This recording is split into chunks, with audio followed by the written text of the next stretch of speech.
Hi, everybody. Good evening. Welcome to the Finding You podcast. I'm Dr. Brad Reedy. Today is Tuesday, June 10th, 2025. Tonight, we're going to be talking about emotional safety. And for me, this comes on the heels of facilitating another one of our intensives and just watching the transformation that occurs, the change that occurs when people find themselves in a safe place. And so I'll talk about that throughout and what that does to us and how that makes a difference and how to create it. Before I get into all of that, I want to talk about our upcoming programs. Our July program is full. July 23rd through 27th is full. You can get on a waiting list if you'd like. The next available, which is a brand new date that we're just announcing, is August 13th through 17th. So we have a new offering for our Finding You Intensive, August 13th through 17th, September 3rd through 7th, which already has several participants signed up, October 1st through 5th after that. And then we'll be announcing the online Finding You coming up soon. If you would like to work with one of our coaches, we have attachment-based coaches trained in the Finding You way. You can contact us at info@findingyouprograms.com for all other inquiries. For private intensives, go to our website or email us at info@findingyouprograms.com. I'm going to be hosting a 5-day workshop at the Omega Institute in New York this fall, October 12th through 17th. If you've been to an intensive, if you've done some of our work, this will be a whole new offering. Based on the book, The Audacity to Be You, there'll be lecturing, exercises, and in an incredible setting. So if you don't know about the Omega Institute, check it out. If you want to sign up for this class, go to eomega.org. That's eomega.org, and look for the Audacity to Be You workshop and sign up there. It's a very affordable offering, $500 for a week's worth of experience. Coming real soon, I know I keep saying this, is the Finding You Inner Circle. This is a subscription and support of the Finding You podcast. You'll have access to all of these live broadcasts, and also private episodes will only be available to our inner circle. If you are a Finding You alumni, you'll be automatically enrolled in this. Otherwise, it's $100 per year, $10 a month, a pretty affordable rate. info@findingyouprograms.com is that place to go. So I want to talk about a story that I've told before to set up the topic for this evening. Years ago, when I was running and practicing triathlons and working my way up to an Ironman triathlon, a friend of mine who was much more experienced than me and actually an excellent swimmer, swam at his high school and made it all the way to the state championships, encouraged me to take lessons from somebody that trains people how to swim fast. Now, I knew how to swim really well. I grew up in Southern California, grew up at the beach surfing. So swimming was already my comfort zone, but I had never taken a lesson on how to swim fast. So I signed up for this class at our local gym with a pool. And they ask you to bring a bunch of supplies. And one of the supplies that they ask you to bring to your class are swim fins. So at one point during the workout, the teacher instructs all of the class members to put on swim fins. And I'm thinking to myself, if I had swim fins, we wouldn't need to be here. Swim fins make swimming fast no matter what. And I expressed my skepticism and confusion about how this could help to my instructor. And he said to me something very interesting. He said, I want you to feel like what it feels like when you're going fast. There's a certain way to hold your body in the water.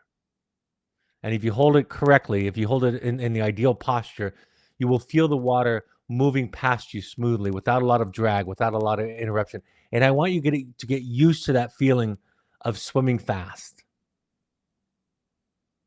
And I think about that in terms of psychotherapy and safety. Psychotherapy, therapeutic intensives are places that we go to feel what it feels like to feel safe. I want you to have that experience. Now, as most of you know, if you participate in any kind of therapeutic process, you can have a wonderfully safe, nurturing, connected experience in psychotherapy. Leave the class, leave the intensive, leave the therapy session, and go back out into the real world. And not long after your re-entry, you start to lose that feeling, that sense. A lot of people talk about that at our intensives. They want to hold on to that feeling that they had when they were experiencing it. But part of its takeaway is the memory of it. Something happens to you, something changes in you.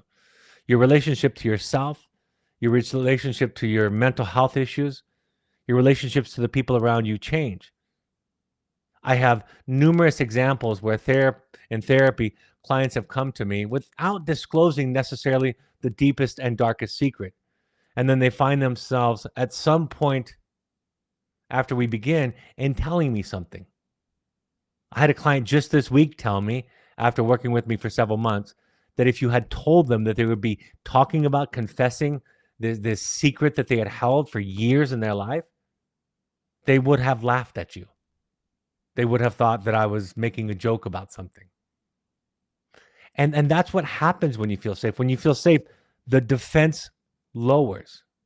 The defense disappears because there's no threat. Your body feels safe. You don't have the experience of being afraid of being judged or put down or rejected or abandoned. You have the experience that no matter what you say, that the other person will be there for you. And that gives you the confidence to be yourself. I read a quote this week, and I read it before, by Albert Camus, that says that a human being is the only creature on earth that refuses to be itself. We have such a profound need for connection, for belonging to a group, belonging to people. We have such a profound, genetically based need to be connected to others that we will do almost anything to prevent the disconnection, the loss, the abandonment, the alone, including change ourselves into something that we're not, just to maintain that connection. If your connections in your life require you to be something that you're not in order to maintain that connection, I would submit to you that relationship is asking too much. And I think many people can relate to the idea that if you've changed yourself into something else, pretended to like this or that, pretended to go along with an idea, a joke, something that somebody's saying just to fit in, just to maintain that connection, that so-called connection, you'll find the experience ultimately very empty. One of the most universal experiences, histories that people bring into psychotherapy, consciously or not, is that sense that if you really knew me, you couldn't possibly love me. And that's why the real mechanism of psychotherapy is the relationship between the therapist and the client. When I teach new therapists, I'm trying to explain to them, it's not about the techniques. It's not about the interventions, the assignments. Even the ideas, the insights, the interpretation don't quite capture what therapy is. You have to be something fundamentally different than the person's background. And when they experience that, they'll be able to see their background with more clarity. For me today, my relationship with my therapist, how she responds when I'm upset, when I'm sad, when I'm complaining about something for the umpteenth time, when I'm telling her some feelings that I have about something that she did, some upset feelings that I have, when I'm angry or sad or hurt about something she did in a previous session, and I have this experience where she shows up as an adult, not narcissistically wounded where she has to be the good one. She has no need for self-protection because she's already settled the matter for herself, about herself. And so when she responds with empathy, with accountability, with understanding, I use that experience that I've had many times over the past 26 years with her. I use that experience and I measure the rest of my relationships against that. Now, I want to be clear. Nobody's perfect. Nobody gets it right all the time. Everybody makes mistakes. That's part of being human. But what I tune into is, can they make the repair? Can they, after a misstep, sometime later, come back with a full-hearted apology, with an acknowledgement about how they showed up and how that affected you? And even if it isn't their experience, right? If what I have to say to you in our relationship isn't the way that you see it, you can develop the capacity, the other person can develop the capacity to transcend their own thinking on the matter. In The Audacity to Be You, I say it this way, borrowing something that my therapist taught me, that in order to hear someone, you might have to lose your mind, which means that you stop seeing the world through your eyes, from your perspective. And you start placing yourself in the position of the individual. Every pathology, every evil, every sin, every misdeed, every mistake makes sense in some context. In some context, it is our attempt to protect ourselves from something.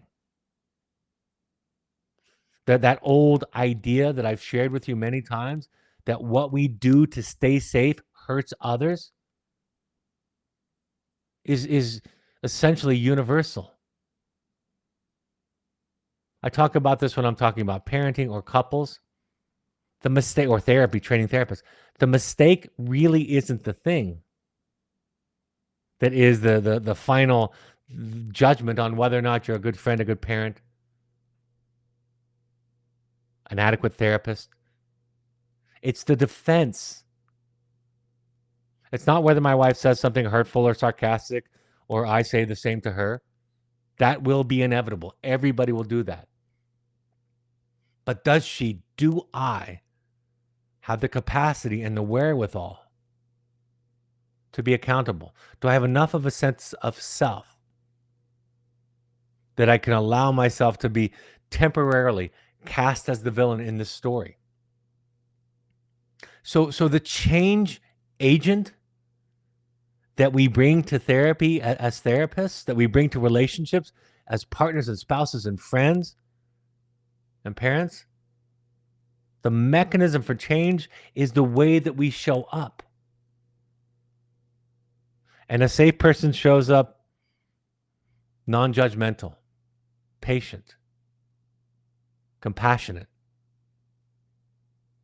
They're able to do that because they're able to do that. They're able to do that because somewhere somebody sat with them and they learned to sit with such uncomfortable feelings, thoughts, and ideas. So being a client in therapy is the most important training I've ever had in my role as a father and a spouse and a therapist. I discovered it several years ago when somebody commented after being in therapy with me for many years, we're talking about the same issues. Are you going to get tired of me? Are you going to get bored? Are you eventually going to fire me? And I said to them, you can try me. I'd love to see you try. But so far in this role, I'm batting 1,000, meaning that I can do this. But what I said to them was, I can do this with you because somebody did this for me. And when I brought my big feelings to my therapist over and over and over again, sometimes repetitive and redundant, punishing myself, feeling ashamed myself, and she engaged me with this kind of empathy and patience and compassion that I'm describing, I learned to sit with me. And then when I learned to sit with me, I learned to sit with you. I can sit with you. I know what that feels like. I've shared with you an experience I had last year about sharing spontaneously some grief that I had at a gathering in New York after a musical I'd seen. When somebody asked me how was the show, and what was really going on for me was a good friend of mine, one of my closest and dearest friends, had recently passed away and was scheduled to come and see this show. And because he went to the hospital and eventually passed away, he was unable to. And so this simple, superficial, cordial question of what'd you think, I burst into tears and I couldn't talk. And I looked to the ground in my shame, feeling like I was doing something wrong or inappropriate. And I could feel the energy of this acquaintance. And they felt uncomfortable, not knowing what to do, not knowing how to sit with me. And I was flustered, and I asked for some help from my family that was sitting right there because they knew what was going on. And as we walked away, I was beating myself up, just wallowing in my shame. How ridiculous and stupid, and why couldn't I have just answered the question simply? The question that was stated on its surface. And my family said to me, somebody in my family said to me, it's not your shame, it's his. It was him who was uncomfortable. And my son-in-law asked me, he said, if you had been on the other side of the equation, what would it have been like for you? And my response was, I would have been compelled to listen. I would have been absolutely all in for this person, because what a powerful experience they must be having. And I'd want to be present for that. And my son-in-law said, exactly. Sometimes when our children present their big emotions, we can't sit with them because nobody taught us how. It's not about teaching us how, right? It's not the skill of doing it.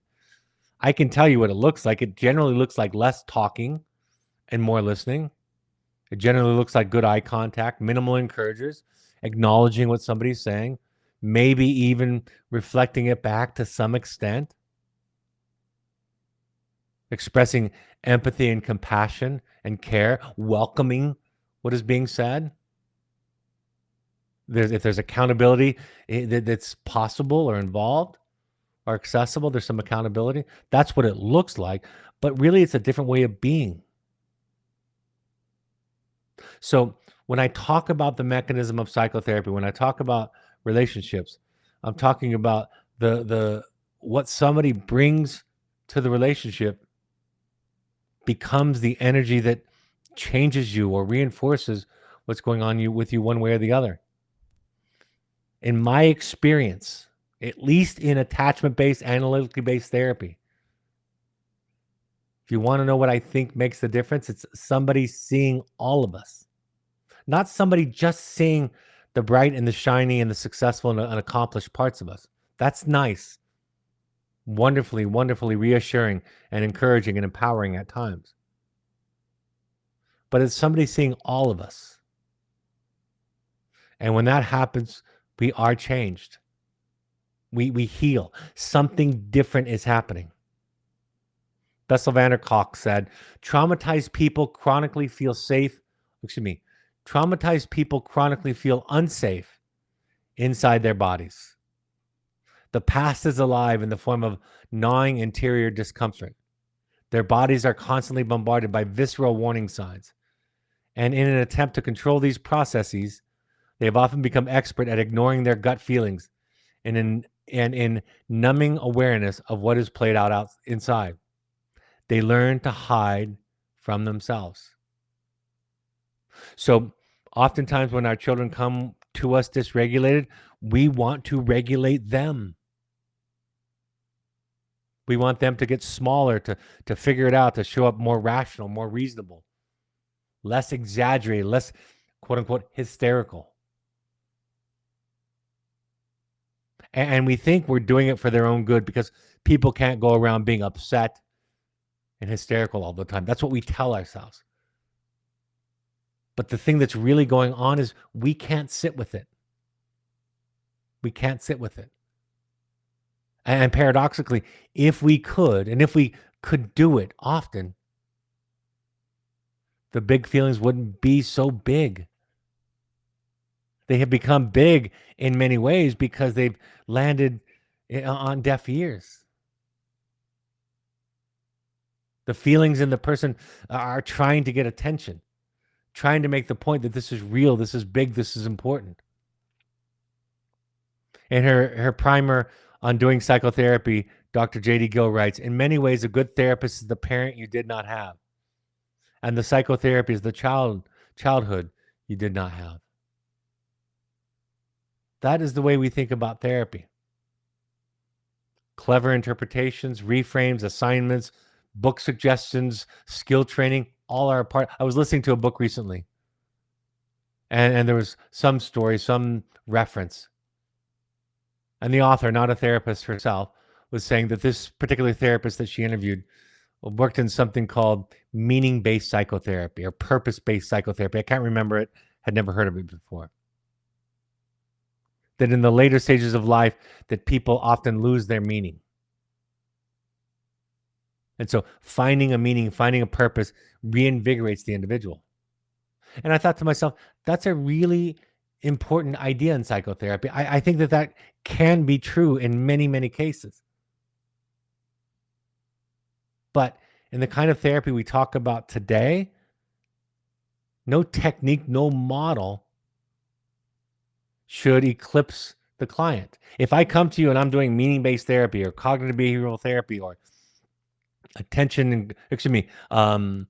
if I'm doing therapy, CBT, DBT, action and commitment therapy, anything that I'm doing, if the theory becomes my thing, you have to fit into it.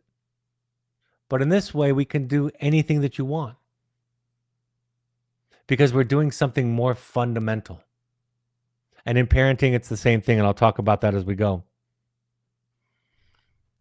From the forward to the book, from the forward to my book, The Audacity of You, Jamie Gill writes, a well-trained therapist is a person who is skilled in creating an environment that is safe and in which one can feel welcome. That is, the therapist is not like one's parents. The therapist listens. He or she doesn't simply dispense answers. The expertise of the therapist is the way that it feels. She went on to say that safety is not the precursor to treatment. Safety is the treatment. How do you get rid of the critical inner voice that you have that mostly everybody reports that they have in their brain? How do you get rid of that? You get rid of it the same way that it was created, the exact same way that it was created, by exposure to somebody. Our parents were worried about our safety, had their own complexes and issues, their own unhealed trauma, their own humanness that they brought to bear in the relationship. They watched our behavior, and when it caused them anxiety, as children, we experienced that as something is wrong with us. When it caused them frustration, when it triggered upset, worry, anger, sadness even, we interpreted that unconsciously as something's wrong with me. And then we go out in the world and we can't tell people how we feel. We can't set clear boundaries. We can't ask for what we need. We can't be ourselves because we have this history that suggests to us that if other people are upset, something's wrong with us. And that's not the case.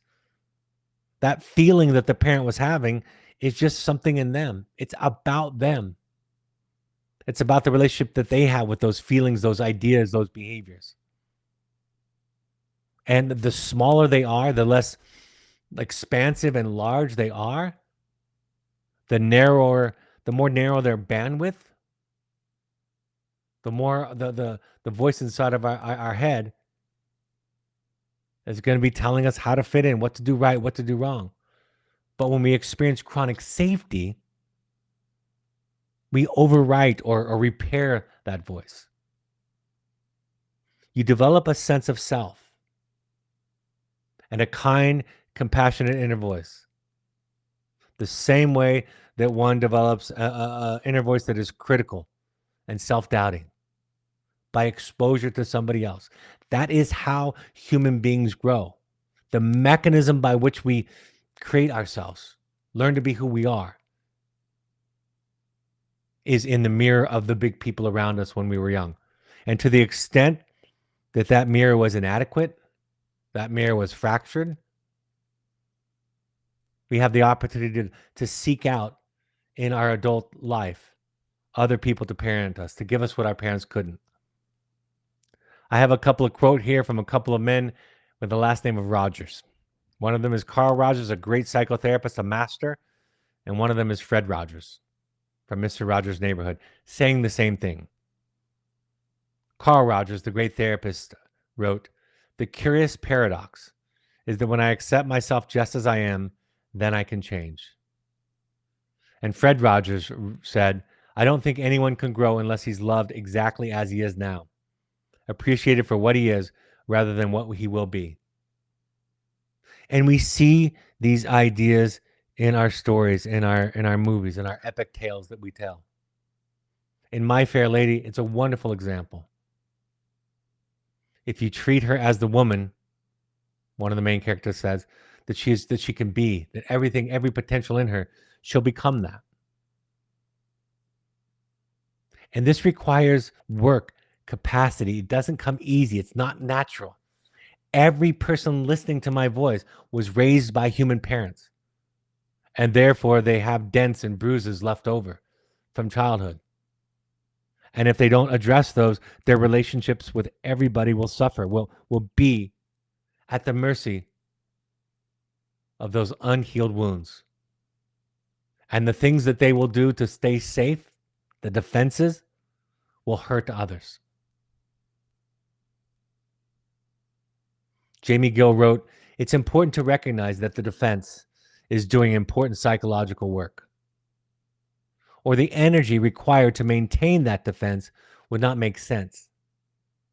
Ripping away defenses does not improve the situation. Taking them away before the person is able to tolerate what the defense is masked leaves the person worse off than before. At least before, with the defense, he or she could function. Now he or she is incapable." And the final sentence, "Both cruel people and inadequate therapists are famous for a desire to destroy defenses without considering the consequences." There's no wisdom in confronting your partner or your child or your friend or your client on their defenses. That has usually no benefit. And it doesn't even take a lot of training. Untrained people do it every day in their intimate relationships in their close circle. You can see the defensiveness in your partner. You can see the defensiveness in your child. And stripping them of their armor doesn't do the trick. It just makes them feel less safe. Taking away the defense before they know how to heal, before they heal what the defense is protecting, makes sense. We need to give the people that we live with, that we work with, that we relate to, we need to give them the dignity of their defenses. And holding that space, waiting, seeing, understanding. It's invisible to the naked eye, but that is really what the training is in psychotherapy. I don't encourage people to forgive their abusers. I don't encourage people to have compassion for the people that hurt them. I don't even encourage them to tell me their deepest, darkest secrets. I just try to create an environment where they feel healed and more whole so that they can do that naturally. When somebody confesses something that they never planned on confessing in psychotherapy or at one of our intensives, which happens almost every time, when that happens, it's something that they do because they can. So, for example, if the idea is forgiving somebody who's mistreated and abused you, don't do it. I've quoted the Sadhguru when he said, "Do whatever comes easiest. And if it's easier not to forgive, don't forgive." But when your body starts to feel safe, starts to feel like home, when you feel that sense of being connected to your authentic self, to your inner child,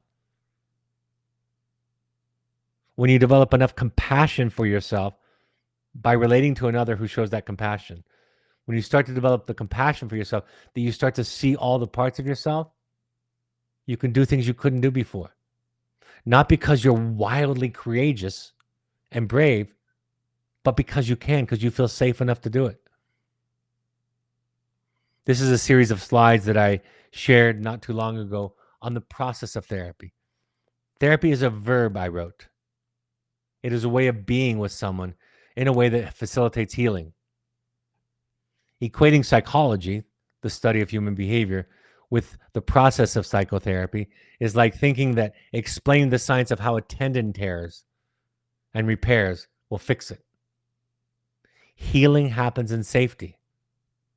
When we feel safe, we're able to explore our wounds without shame, guilt, or fear. To put it another way, when we are accepted, we accept ourselves. Then a deeper change occurs. People don't heal by simply having their psychology, their pathology, or their neuroses explained to them. Just like the fact that people don't heal an ACL tear by having it explained to them. Similar to the physical healing of a torn ACL, there's no quick solution. There's no coming to a new level of consciousness without pain. Contexts matter. We are contextual beings. Perhaps more than any other creature. I'm not sure that that's absolutely true, but for the sake of tonight, that's what I'll say. We are contextual beings. And safety is contagious. That's why I say to you, the number one tool of all the tools that are offered through psychotherapy and psychology that I know of to bring to bear in your relationships that will make the biggest difference is your own regulated nervous system, your own safety. That's why individual therapy is couples therapy. Individual therapy is parenting therapy. Individual therapy is it's therapy for your friendships, therapy for your workplace. Individual therapy sets the baseline so that when you go to your spouse, to your children, you are safe.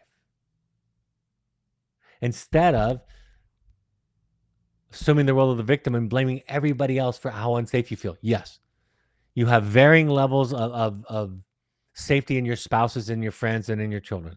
Some children are doing horrible, scary things to themselves. Some spouses are very unhealed. Although there's a secret that basically we're on the same level of our spouses when we meet, or else they wouldn't make sense to us and us to them. But the job that we have is to come to these relationships healed and whole as much as we can. The only thing you can do for your marriage is to work on you. And the only thing that they can do is work on them. You want to make the biggest difference in your child's life? Work on you. That's why when people call us and ask for intensives, we'll often point them to the Finding You individual intensive before we'll do group or couples work, if they haven't done a lot of work already.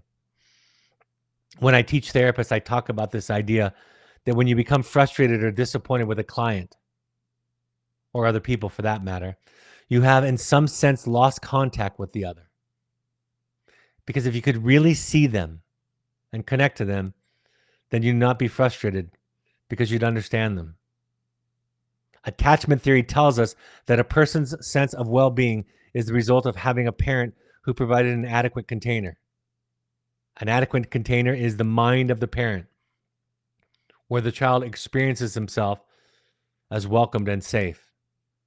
If the parent was able to hold the child in her mind, that is, tolerate the child, then the child's experience is, I'm okay. When the parent's limitations are expressed in disappointment, disgust, or anger, the child is likely to interpret these messages as, I'm not okay. And in order to manage this feeling of dread that comes when the parent is upset, I will learn to put away those things that seem to be upsetting them. This is the pattern.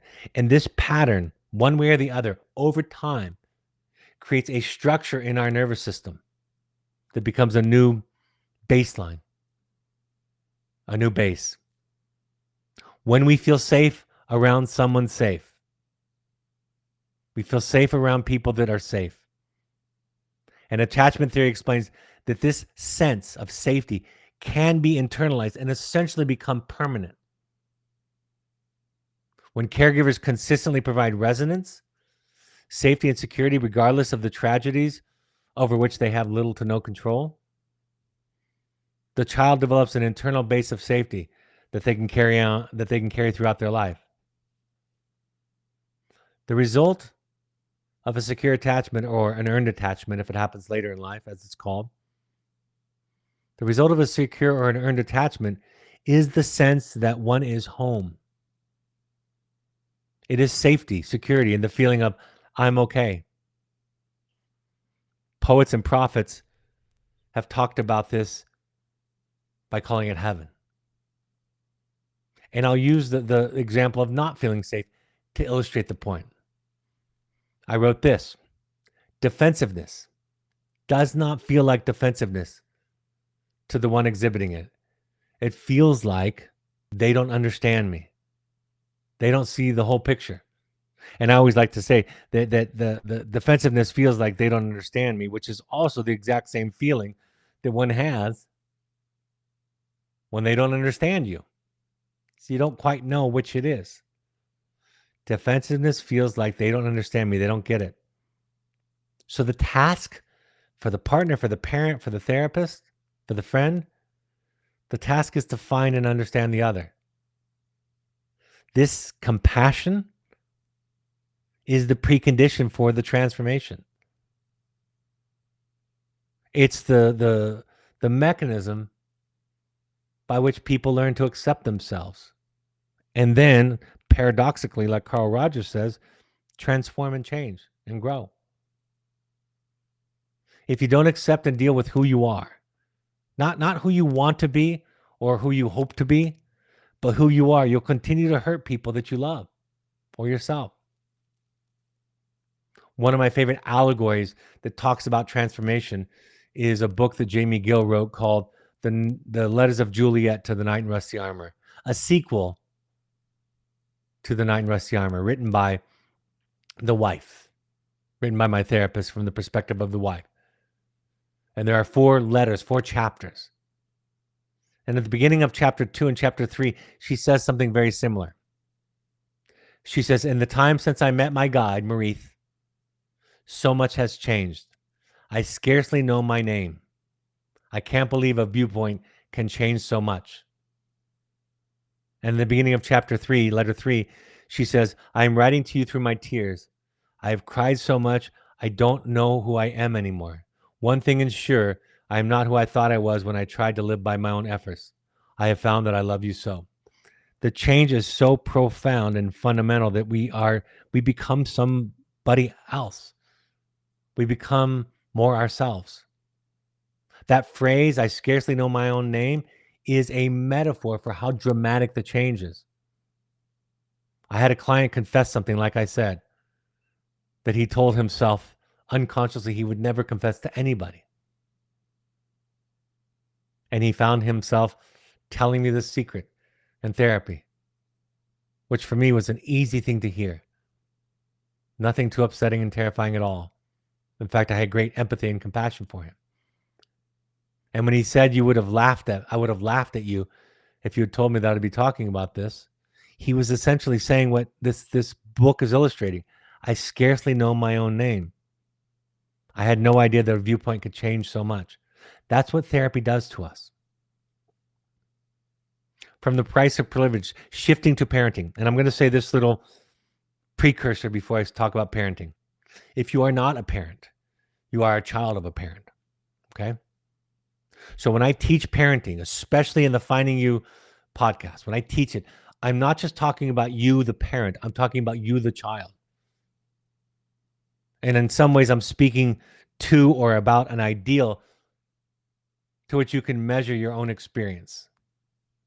Madeline Levine wrote in The Price of Privilege, and it is emotional closeness, maternal warmth in particular, that is as close as we get to a silver bullet against psychological impairment. Accountability and boundaries with children, and with anybody for that matter, are important. But we prioritize connection and safety first. And we realize that when we prioritize that everything seems to go better. It's slower, right? Using strong behavioral, using a hammer, behaviorally speaking, does get quick, immediate results sometimes. Using fear, intimidation, shame, guilt, any other kind of emotional manipulation gets quick and big results, but they don't last. It's not the way that we do deep healing. So we prioritize connection. We prioritize it over the other things. And the other things make sense and will be brought to bear, but they won't be the big thing. To be accountable, one must feel safe. Power dynamics must be at a minimum. And where there is power, connection will suffer. Consequences will come along, but they will not be the agent for change and healing in the way that you imagine. When I talk to therapists and they give lectures or teach classes, I explain you can say a lot of things if you say it from a place of love and humility. The energy changes, your tone of voice changes, your relationship to the audience changes. You'll actually say different things. And please don't confront people in your life in a professional sense. Don't confront them unless you deeply care about them. And remember, they have to preserve their dignity. The armor that they wear is what they had to put on to feel safe. It's the only way they could survive it. And ripping it off and stealing their crutches is an ego trip for the therapist or for the parent.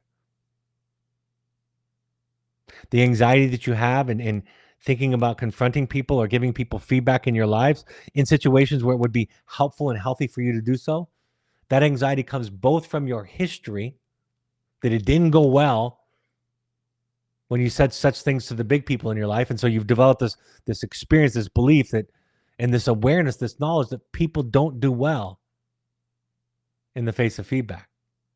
But you also might be sensing the fragility of the individual. Of course, the only way that you can know for sure is to try it. And sometimes in setting a boundary, we learn really quickly by their reaction that the boundary was absolutely necessary. And we learn to give up the immediate satisfaction for the long game in our relationships. Carl Rogers said, when a person realizes he has been deeply heard, his eyes moisten. I think in some real sense, he is weeping for joy. It is as though he were saying, thank God somebody heard me. Somebody knows what it's like to be me. And that is the quintessential transcendent moment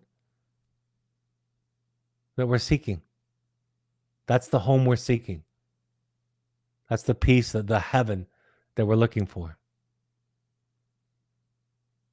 Gil wrote that if the parent is capable of empathy, the focus will be on the child's thoughts and feelings. If empathy is not present, the only focus can be on the child's behavior.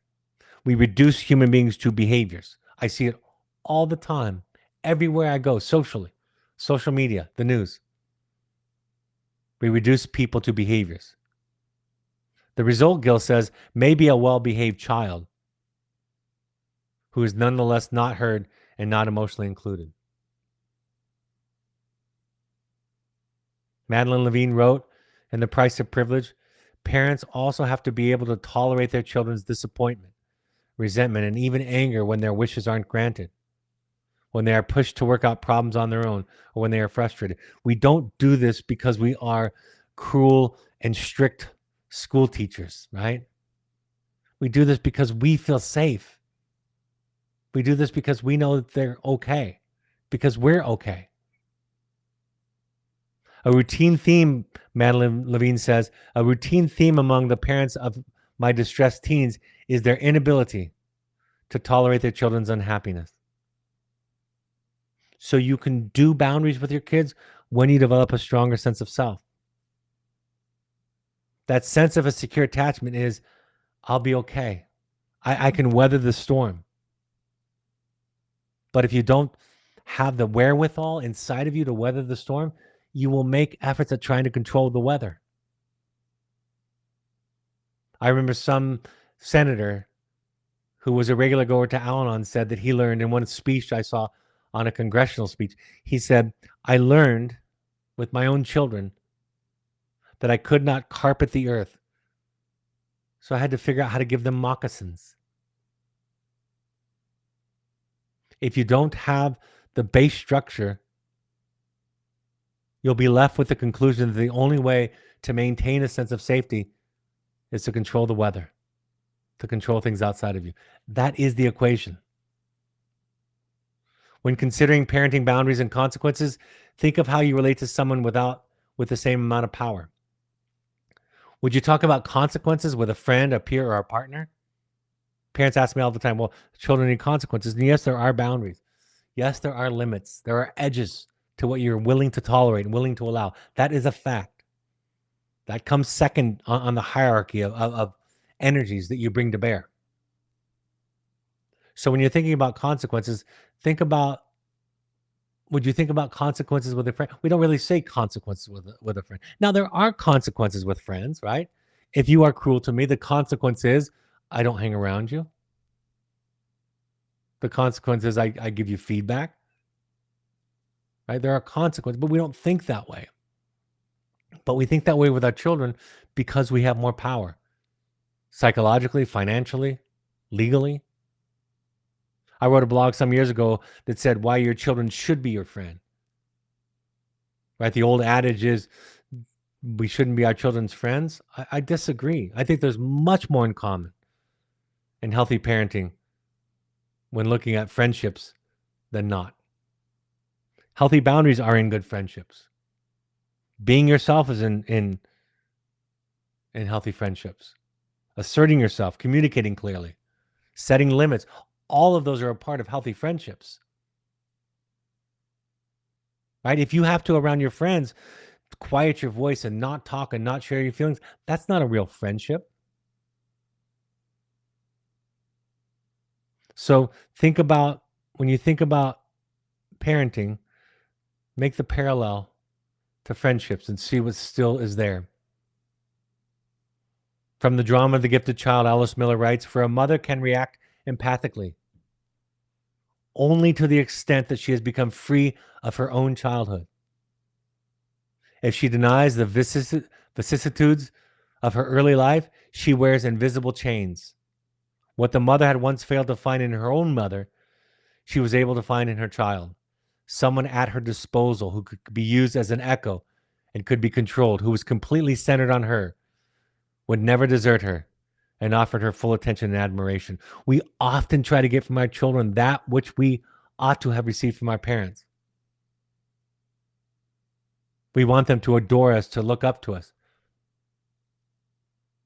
And that gives us some sense of okayness because we did not gain or grasp or carry that out of our own childhood.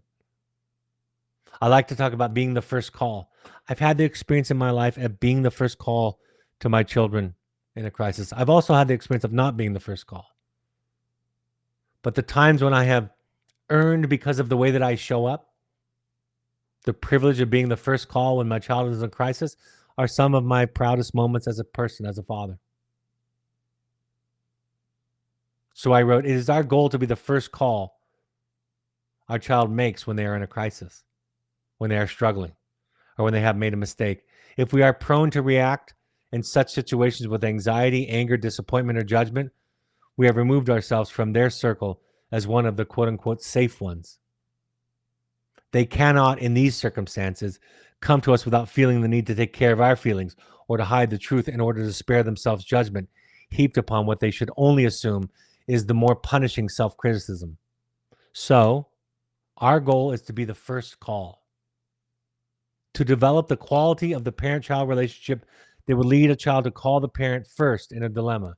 If not, they will call someone with whom they feel safe, and that person may not have their best interest in mind. You know, when a client comes to me and just shares their anger, their sadness, and their grief, this happened to me today. Somebody was sharing an incredible amount of anger due to grief that they felt. And at some point, at about the 40-minute mark, my client said, I don't know if this has been all productive. And I gently paused and I said, I can't think of anything more productive than you sharing things that you can't find any other place to share them. You see, the mechanism of change in therapy is different than we imagine. That's what makes therapy qualitatively different. We learn to sit with our children in their pain. Many well-meaning parents dismiss children's fears and upsets as though they didn't matter. There's nothing to be afraid of, we tell a 5-year-old who wakes up crying from a nightmare. Then you obviously didn't see what I saw, might be the appropriate reply. The child in such situations begin to accept the adult's estimation of the event and learns to doubt their own judgment. With adults constantly invalidating her feelings, she loses confidence in herself. Thus, we have inherited a tradition of discounting children's feelings simply because children are smaller, less rational, less experienced, and less powerful than the adults around them. Taking children's emotions seriously requires empathy, keen listening skills, and a willingness to see things from their perspective.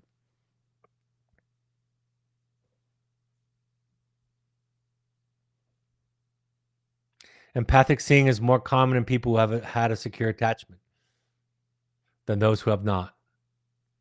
This is obvious, as empathic seeing is a crucial element in feeling one belongs. If you have a secure attachment, you respond in ways that foster a secure attachment in the child. If you don't have a secure attachment, if the world doesn't feel safe, if it feels like you have to control everything, you will respond in ways that do not foster and develop a secure attachment. So the generational transmission of trauma runs through us. And of course, in the end, what's the dragon that's going to stand in the way of this? Well, one of them is guilt. And as Harriet Lerner said in her book, The Dance of Anger, citing a client who discovered this for herself, she said, no matter how long I'm in therapy, the client said, I'm still going to feel guilty if I say no. But if I keep saying yes, I'm going to feel angry. So if I'm going to change, I guess I will just have to learn to live with some guilt for a while. That is the great mystery. Thich Nhat Hanh said, listening is an art we must cultivate. But first, you have to be able to listen to yourself before you can listen to someone else. Self-compassion, the result of a secure attachment or an earned attachment, the result of good psychotherapy or a healthy childhood, is the thing that we bring to bear in our relationships. And I want to end with this quote, one of my favorites. The idea of transcendence, getting beyond the good, the bad, the right, and the wrong. Becoming just a human soul touching another human soul. Ram Dass said, a lot of people try to counteract the I am not good enough energy with I am good enough. In other words, they take the opposite and they try to invest it. But that keeps the world at the level of polarities. The art, you see, is to go beyond the polarities. So the act is to go not to the world of I am good. If in therapy, all that happens is you get praised for all of the talents and successes and bright and shiny parts of you, it doesn't work. And we know that. So the act is not to go to the world of I am good to counteract I am bad or I am lovable as opposed to I am unlovable, but to go beyond it to I am. I am. I am. And I am includes the fact that I do crappy things and I do beautiful things, and I am. That includes everything, and I am. It's a shift. It's a transformation. It's a deeper change than behavior. That is what this is about. That's what emotional safety does. That's where it comes from. That's how we create it. So the take-home messages for tonight are that safety is the treatment. Safety is the mechanism of developing a secure attachment, which is the number one, the base of all mental health. And that comes from talking to an empathic other. That changes you.